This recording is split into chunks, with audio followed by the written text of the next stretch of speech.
Andrew. Joey.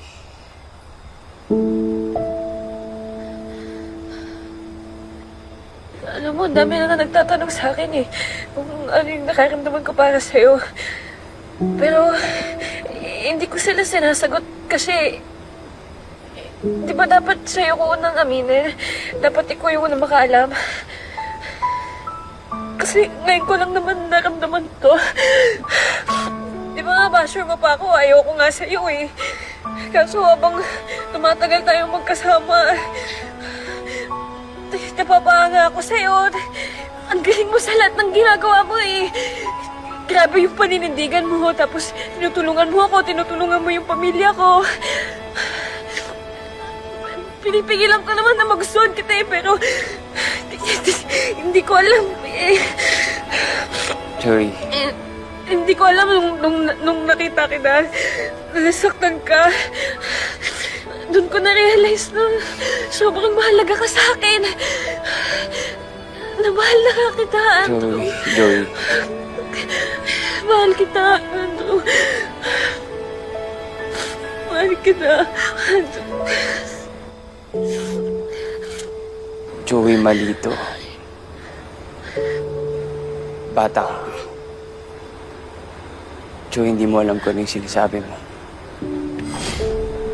Wala naman sa edad yun eh. Alam ko kung ano yung nararamdaman ko.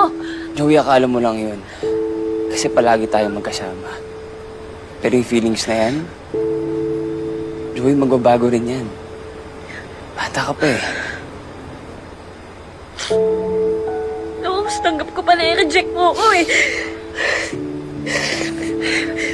Pero invalidate mo yung nararamdaman ko. Baka lit-lit ang tingin mo sa akin, Andrew. Pero okay lang. At least alam ko na ngayon kung ano yung nararamdaman mo. Kung may nagawa man ako dati that gave you hope, I'm sorry. I was careless. Kung napasa kita, I'm sorry, Joey. Kung galit ka sa akin, tatanggapin ko. But please, Joey, makinig ka sa akin. Tigilan mo na si Jinho. Please.